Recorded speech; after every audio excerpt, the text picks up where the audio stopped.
నా ప్రియమైన బిడ్డా, నా మాటలు జాగ్రత్తగా ఆలకించుము. నేను ఎన్నిసార్లు చెప్పినా నీవు అర్థం చేసుకోవడం లేదు. ఎందుకని? నేనంటే లెక్కలేదు, నేనంటే భయము భక్తి లేదు.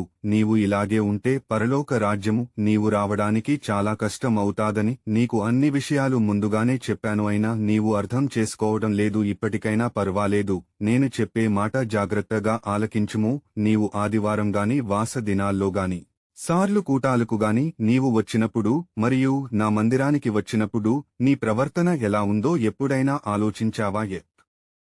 ఎప్పుడైనా గమనించావా? లేదు కదా. ఇప్పుడు చెబుతున్నాను, జాగ్రత్తగా ఆలకిస్తావా? నీవు మందిరానికి గాని ప్రార్థనలకు వచ్చినప్పుడు నీ సెల్ ఫోను స్విచ్ ఆఫ్ చేసుకుని రమ్మని చెప్పాను. అయితే నీవు ఏమి చేస్తున్నావు అంటే స్విచ్ ఆఫ్ చేసుకోకుండా మందిరమునకు ప్రార్థనలకు వచ్చి కూర్చుని దిక్కులు చూస్తూ ఉంటావు. అలాగే సెల్ ఫోను ఓపెన్ చేసి WhatsApp, Instagram, ShareChat, Twitter, Messenger, Facebook ఇంకా రకరకాల యాప్లు ఓపెన్ చేసి చెడు వ్యసనాలు చూస్తూ ఉంటాడు. నీవు మందిరమునకు వచ్చినప్పుడు ఇలాంటివి చేయవద్దని పదే పదే చెప్పాను. నీవు వినడం లేదు. మీ ప్రవర్తన బాగోలేదు. బుద్ధిహీనులు అర్పించినట్లుగా నీవు దేవుని సన్నిధికి వస్తావు, దేవుని మాటలు ఆలకించవు.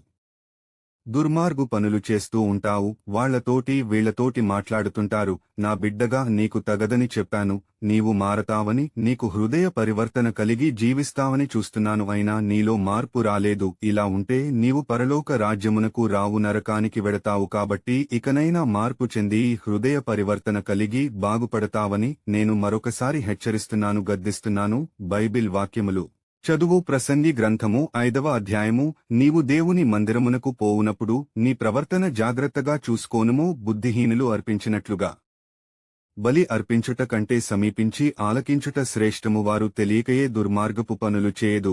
నీవు నా మాటలు విన్న తర్వాత ఈ రోజు నుండి అయినా నీ మనసు మార్చుకుని హృదయ పరివర్తన చెంది దుర్మార్గు పనులు మానివేసి నీవు నాలో ఉంటే నేను నిన్ను ఆశీర్వదిస్తాను, దీవిస్తాను, నిన్ను పరలోకమున చేరుస్తాను. నీ ప్రభుడను దేవుడునైనా యేసయ్యను మాటిస్తున్నాను. ఆమెన్.